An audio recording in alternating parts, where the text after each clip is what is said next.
Well, good morning. Filmora. ¿Cómo está? Dzień dobry. It's Friday the 10th of April, Good Friday, in this very unusual setting for a Easter holiday where we're all basically housebound. So this is where Louis disappeared to. Louis, come here. Hey, come here. Come on, you.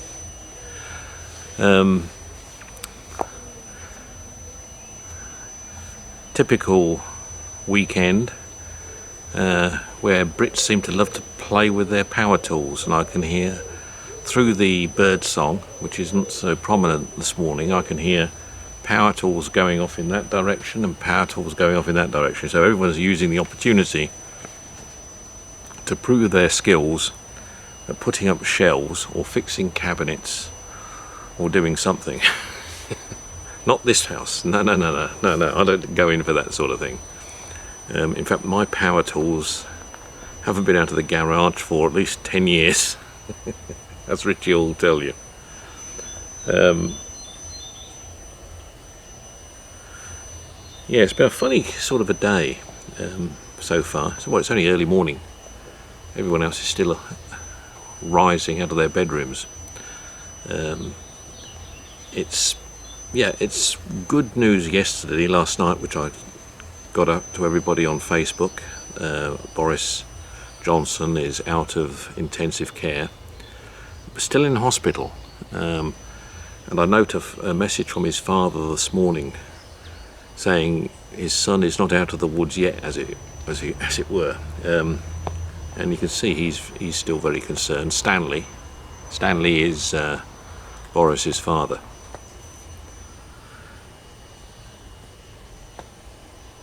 I think it's been an interesting time to think as much as read and do everything else, and I've been giving thought into some of my past experiences and past places of interest.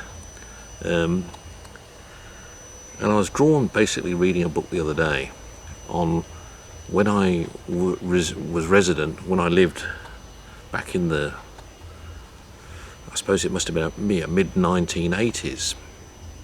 I lived in a little town called Nelspruit in South Africa. And now Nelspruit, well, in those days it was the Eastern Transvaal. They called it the area the Lowveld.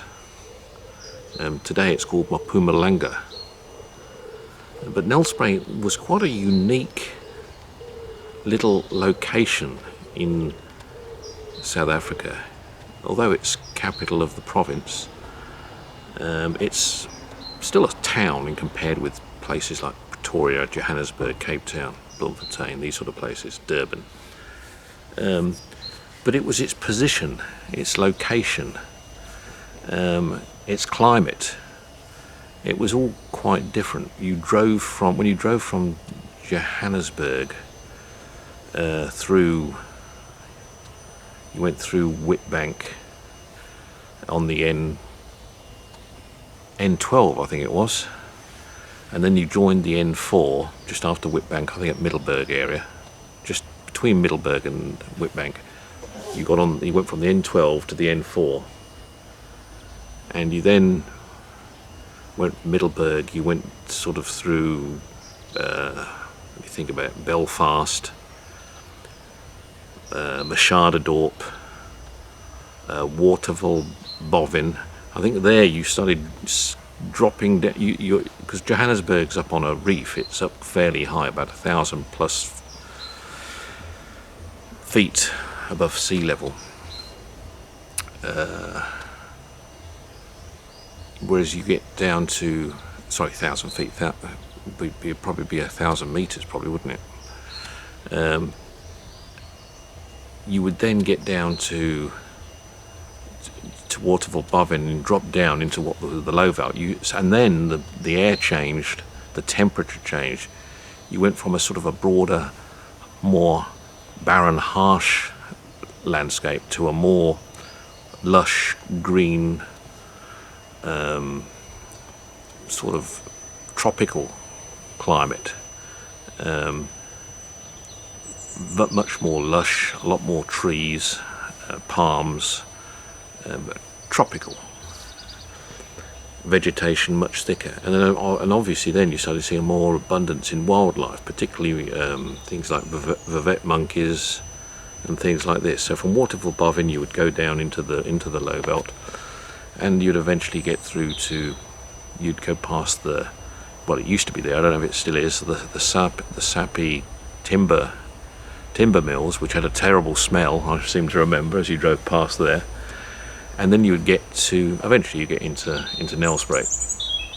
And Nelspruit, when I was there back in the mid-80s, it was sort of one road in, one road out. Well, not quite, but yeah, it was a cross. You sort of went through Nelspruit straight on the N4.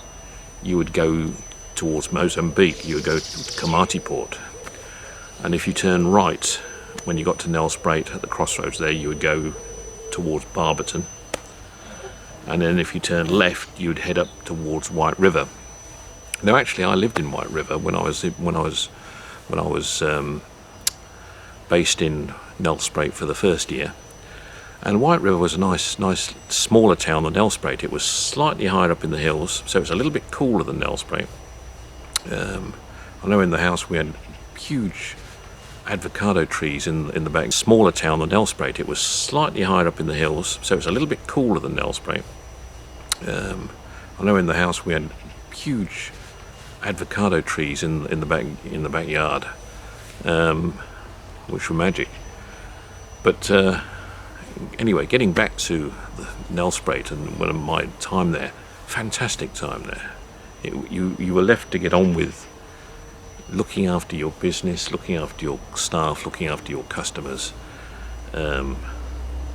and basically trading and making money. You made a plan. You didn't have computers to help sort you out. You had to make plans and sort things out yourself with the suppliers, with the manufacturers, and with the buyers' help when you could get the buyers' help. But in those environments, stuck out in the sort of 2.5-3 hours drive from Johannesburg, you weren't seeing buyers very often. When you did see people, they were usually on their way to the Kruger National Park, because you were right next to the game reserve. The Kruger National Park being the largest game reserve in South Africa. Plus there's a lot of private game reserves up there as well in that area. But yeah, so when you saw people from head office, they were usually on their way to the game reserve on a holiday, on a jaunt. So you didn't really have the same everyday pressures that you'd have on the Rand, on the East Rand, where I originally was working. So it was a very much different way of life. It was a very, very different way of life. The people the people in that part of the world were also very, very friendly. I'm talking about the majority of the mass workforce were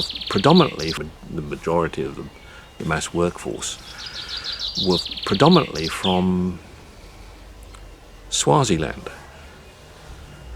So again, it's not a culture I was introduced to very, very quickly in terms of Swazis would have a different, again, view of how they work. They had a very, very hard-working work ethic. So jobs just happen quicker. In fact, jobs happened quicker than you could make them happen sometimes. So it was very easy to enhance and develop the business there and life. But anyway, getting on to when I was there, I think it was about the second year I was there, I got struck by this strange disease. And I'm coming on to diseases because we're in this middle of this pandemic now. I got struck down with this weird disease, which put me in hospital in Nelspruit, and in fact even took me to Pretoria for a CAT scan, because they didn't have a CAT scan machine in Nelspruit, and I had to drive all the way to, well, my wife drove me all the way to to Pretoria for this CAT scan. But I was off for weeks and weeks and weeks with this exhaustion, fever. You know, I lost a significant amount of weight, several stone in weight. I was buggered. And people who go back to those times, I mean, the kids probably won't remember that, but people like Darn Fencer, who knew me well then as well, he'll remember when I was off for a period of time with this illness in Nelspruit. And I don't think they ever really got to the bottom of what it was. In the end, one of the physicians said to me, thinks I have some rare type of malaria that actually took hold of me and did the necessary. Because malaria is it's an area where there was quite a high level of malaria in that part of the country as well. And so I was young, I was obviously in my late 20s, so I was a young man and had a lot of, obviously, strength in many respects.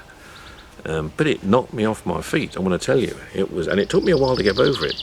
Like I said, it was a good month and a half, 2 months. I was significantly bad, and got back into it eventually. But wow, did that hit me for 6? Incidentally, talking about malaria and balancing it with this COVID-19 that we have, and I know we've lost something like we've lost 8,000 people in the UK as we stand. I think it's the death count across the world now is around 80,000 people on about 1.5 million people that have contracted the disease. So, you know, we lost a good 80,000 people so far to the disease this year. But if I compare it with malaria, for those of you that aren't familiar with malaria, living in the UK, for example, malaria takes in the region of 1 million people a year, and this is an estimate from the World Health Organization. 1 million people a year, sometimes more, die of malaria in the world. 1 million people a year. Think about that. About 3 million people contact the disease a year, and about 1 million, sometimes more, actually die of the disease. Yes, most of those people who are dying of the disease are in the poorer locations in Africa and Asia and South America. But it's a severe disease, and it knocks you for 6 if you get it, and it reoccurs as well. You get reoccurring symptoms with it as well. And I just want to put it in perspective to what we have currently with COVID-19. Yes, it's like flying through the world, and it's a new disease, and we haven't got a grips on handling it yet, but it's killed around the 70,000 mark, 75,000 mark. Compare that with malaria, which is, you know, it's been around a long time, and we still haven't got a grips with that really. We'd probably ignore it in the Western world because it doesn't affect people who live in the Western world, of course. But imagine if it did. Imagine if it was 1 million people we had lost with COVID-19 and not 70,000. You know, that's the perspective I'm trying to give. Yeah, anyway, this is something I was dealing with in Nelspruit in those years gone by, and it was pretty awful. In fact, it was bloody awful. I literally thought I was going to die at times. And okay, yeah, coming through that was great, obviously, but it was no one. The problem was no one knew what it was or how to deal with it, including doctors in Nelspruit. But it went just like that. Don't ask me how it went like that, but it went. As quickly as it came, it went. And that was it. No trace of anything. I think I got bitten by the odd mango worm and things like that afterwards. Mango worms, by the way, those are the little insects that lay eggs usually in the washing when you hang it out. If you don't dry it properly in the tumble dryer and shake these little eggs, they live in your shirt. They then eat into your, when you put your shirt on, they eat into your flesh. You don't feel it, it's just a little bit of an itch, but actually that itch becomes more and more, and eventually it becomes quite painful, and you have to squeeze these things. Hello! You have to squeeze these. Richie just getting up. You squeeze these things out of your flesh, and it leaves a little hole. I've still got a scar from a couple of those, sort of 30 years later. Anyway, gotta go. Talk to you again soon. Bye bye.